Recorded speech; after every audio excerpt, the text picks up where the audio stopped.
back to my channel. So today is going to be a really fun video because I'm finally going to upload my convert story, aka my revert story as I prefer to say it. And I decided to divide my revert story into two parts. This will be the first part, obviously, and this part I'll go a little bit more in depth about my my background and the way I was raised, just the way that God guided me to Islam throughout my life.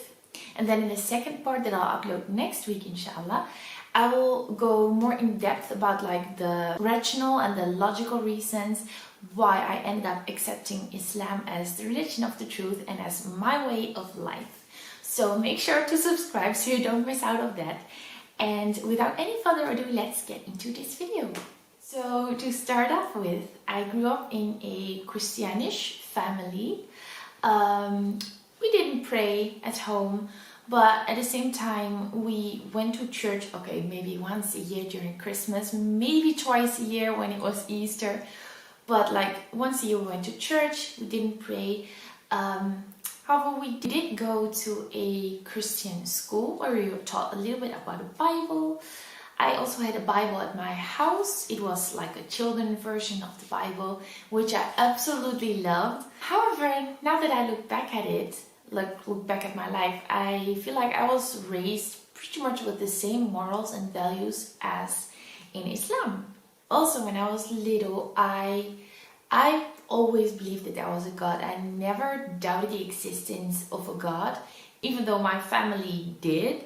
I remember being very little, maybe 6 or 7 years old, and then just laying in my bed, or no, even I was kneeling before my bed and praying to God. I really felt that urge to pray to God, even though I didn't really know how, but I just prayed. When I grew a little bit older, maybe 7, 8, 9 years old, I prayed pretty much every single night to God, and especially if I had a test.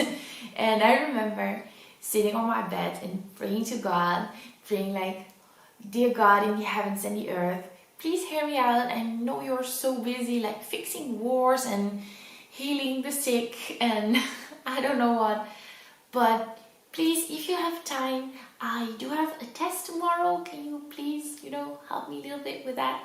So I remember praying every single night to God, and yeah, really feeling that urge to pray to God as well. Then at the same time, I developed a new hobby of mine, and it became a huge hobby up until in my teenage years, and it was writing. I loved writing stories, and at first, when I was really small, my stories were all about animals and little cats and dogs and elephants, I don't know what, but when I grew a little older, my stories became more and more religious, in the sense that it was always about a religious family, and the main character was pretty much 99% of the time Islamic.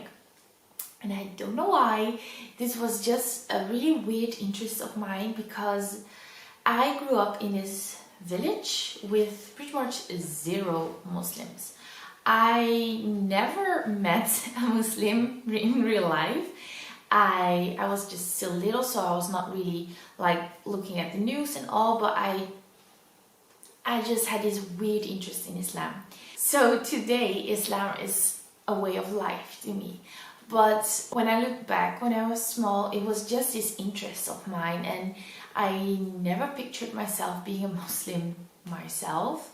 However, I really enjoyed incorporating it in my stories.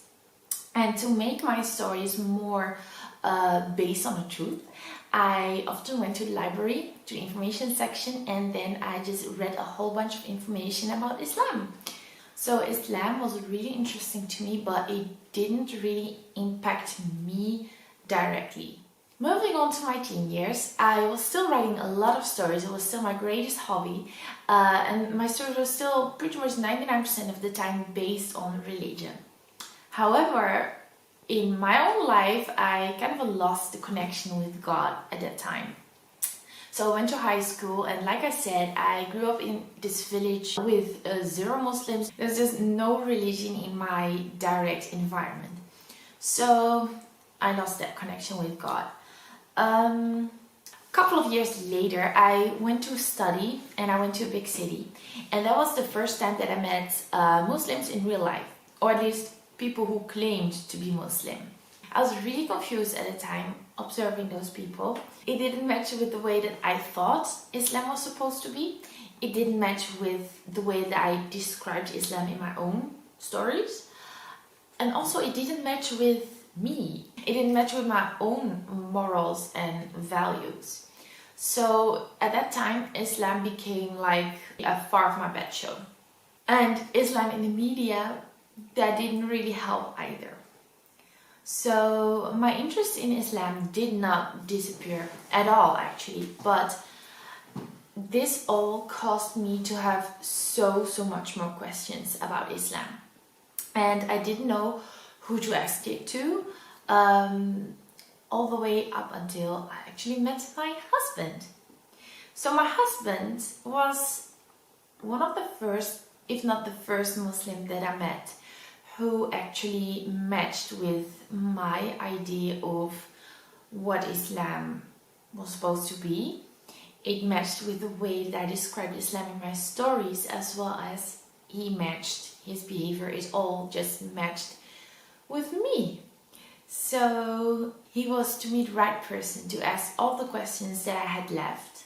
And he could pretty much answer all of the questions that I had, and it all made so much sense to me. So at this point I was 19 years old.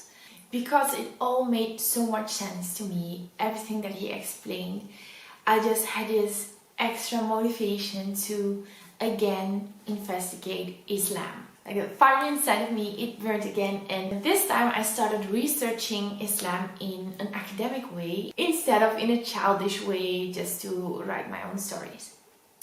So this was a period, and it maybe took me 1 year, maybe not even a year, and in this year I really digged into this religion. I really did my research, and after, like I said, maybe 1 year, I finally accepted Islam as a religion of the truth. How this year exactly went, and all the things that I discovered, like the logical and the rational reasons why I ended up accepting Islam, I'll tell you in my next video that I'll upload next week. So the note that I want to end with is, I just want to emphasize how important it is to meet the right people when you're on your journey to Islam.